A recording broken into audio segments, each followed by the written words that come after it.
I would like to tell you a story.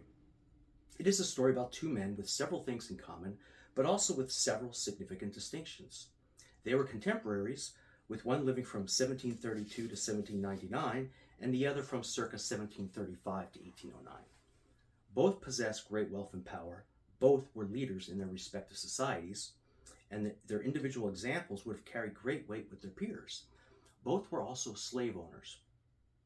However, later in life, the first man became conflicted about slavery, wrestled with its morality, and even expressed regret for having been a slave owner. In 1786, he wrote of slavery, "There is not a man living who wishes more sincerely than I do to see a plan adopted for the abolition of it." The same year, he pledged to never possess another slave by purchase. Finally, in 1799, he directed in his will that all his slaves be freed after his wife had died.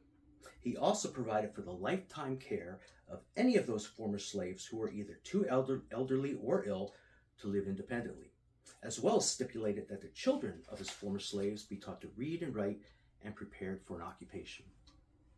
On the other hand, the second man compiled a diary from 1785 to 1788 detailing his life as a slave trader, a buyer and seller of human beings. Some of the entries from August 1787 include the following. August 13th, 1787, we heard that Captain Brighouse went away with 320 slaves. August 18th, 1787, Captain Potter came ashore. After 2 o'clock, I had all the slave ship captains to dinner and supper with me. August 25th, 1787, at 4 o'clock in the afternoon, Captain Fairweather's ship went away with 210 slaves. Now, at the same time that this man was wining and dining with the captains of slave ships, the first was expressing genuine anguish over slavery.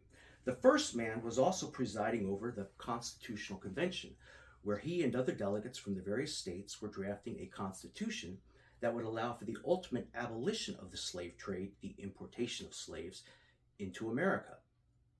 By now, you may have guessed that the first man was George Washington, the father of our country. However, the second is probably not as familiar. He was Antero Duke, an African chief of the Afik people, as well as a merchant and slave trader in the region then known as Old Calabar in modern-day southeastern Nigeria. At the time of the Constitutional Convention in 1787, the Afik slave trade in Western Africa was at its height. Jealously guarding their business from local rival tribes, from 1785 to 1788, the Afik sold approximately 15,000 human beings into bondage, primarily to British sea captains, and usually destined for sugar plantations in the West Indies or Brazil, not George Washington's young country. Many years later, Frederick Douglass, a former slave and leading abolitionist, would refer to men such as Antero Duke as, quote, the savage chiefs on the western coast of Africa, who for ages have been accustomed to selling their captives into bondage and pocketing the ready cash for them. Why did I tell you this story? Well, because I think it illustrates the importance of placing people and events in the context of their times, while also including those facts and details that are often overlooked, downplayed, or simply not known to many. It also demonstrates the need to understand American principles to understand America and its history. Why did Washington become conflicted about slavery and eventually free his slaves when so many other men of a similar position in other parts of the world did not? After all, men like Antero Duke were typical not only of African chiefs, but also of Islamic sheikhs and sultans, Chinese emperors, and others throughout history and all around the world who were never the least bit troubled by owning human beings. So, why did the father of our country set that example for our nation so very early in its history?